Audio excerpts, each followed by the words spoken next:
everybody. I'm Aaron Simmons. This is Philosophy for Where We Find Ourselves, October 19th, 2022. So this past weekend, I had the honor of being a keynote speaker at Homebrewed Christianity's Theology Beer Camp.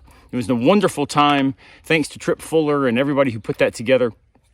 But while I was there, I also got interviewed for a podcast called The Reverend Hunter. And on that podcast, we talk about religion and everything outdoors. So we talked this time about mountain biking and its relationship to faithfulness.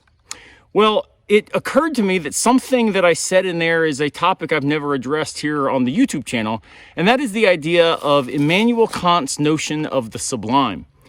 Well, the sublime for Immanuel Kant is the idea that when we are confronted with something greater than us, right? Something that overwhelms our intuitive capacity. In other words, it's more than we can take in.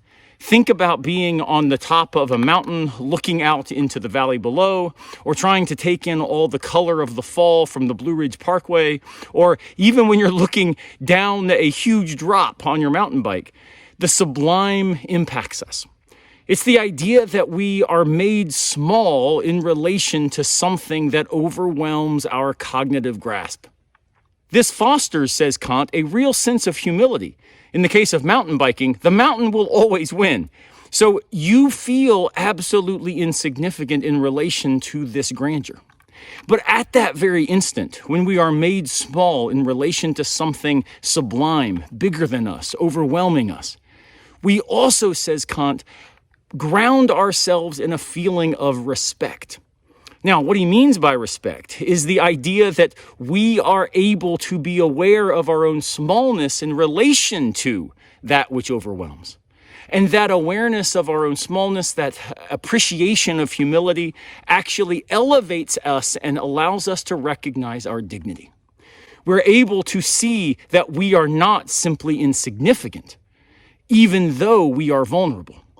It allows us to appreciate the fact that even though we are overwhelmed by something, we are not defeated by it. There is this respect for what Kant calls our rational capacity, our ability to see that reason is even greater than that obstacle, greater than that thing with which we are confronted. You don't have to follow Kant regarding the idea that it is reason that makes us feel this. You might go in a more religious direction and say that is when we recognize that in relation to God, the mountains, in fact, are made small, that nothing is impossible, these sorts of ideas. Maybe it's simply an awareness of transcendence, of excess, what David Foster Wallace calls more. There's more to it. That awareness of more, when confronted by the truly great, in light of our humility and our smallness, allows us to see what really matters. That even though the mountain will always win, we get to ride mountains. That even though we can't take everything in, given how big the world is, that we somehow are able to, in the small moments, find the sublime. This is where Kierkegaard comes back to say that we find the sublime in the pedestrian, in those little moments. You don't have to go out to the mountains. You don't have to be standing on top of a cliff.